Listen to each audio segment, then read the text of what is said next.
If you're someone who gets really frustrated, or you like to pick arguments with people for no reason, or you get frustrated at your partner, you just want to get really frustrated, or maybe you get frustrated at your team members or your family or whatever, or you're that person that when you walk into the room you slam the plates down, or you unload the dishwasher really loud so everyone can hear you, or you go and sit in a strop on the sofa really quiet and yada yada yada. I'm going to explain why you do that.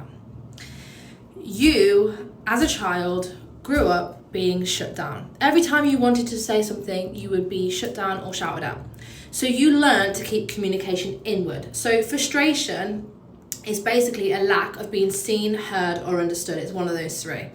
And you keep that inward, and then you feel frustrated. So now when you want to say something that you're not happy with, or you're not happy with someone else's behavior, you don't have the ability to articulate and communicate exactly how you feel. So instead of openly going, hey, I really feel X, Y, Z about this, you get frustrated at that person because you expect them to know how you feel, and you want to prove to yourself that, see, no one listens, hears, and understands me, and I'm going to get frustrated at you because I expect you to understand me, but you won't understand me because I haven't told you how I feel. But if I can get frustrated at you, then at least I can prove my point that no one listens, hears, and sees me.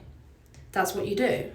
So every time you go and slam your plates down, you are literally going, hear me. Like, it's non-verbal cue, going, hello, hear me, I'm here, why don't you come in to talk to me and say sorry, and why do you not understand how I feel?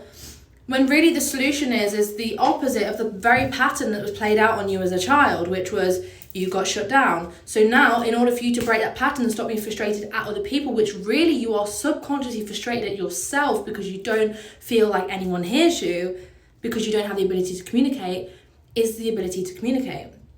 And it will piss you off because you won't want to communicate because you want to prove a point. And that's what frustration does. It's like, I want to prove a point. You should just know. You should do that thing. But the biggest lie that you've been told in life is to expect other people to behave in the same way that you do. So whilst you're getting frustrated at other people, you are actually subconsciously playing out the very pattern that's played out on you. So I suggest that next time you just go, hey, swallow your pride and go, hey, it actually, you know what really is a problem is I feel like this.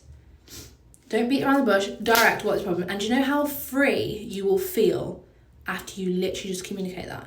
And the second part to that, the way you self-sabotage this is if you communicate to people who you absolutely know will not have the ability to understand you because maybe they're not emotionally available, right? That's the way you self-sabotage.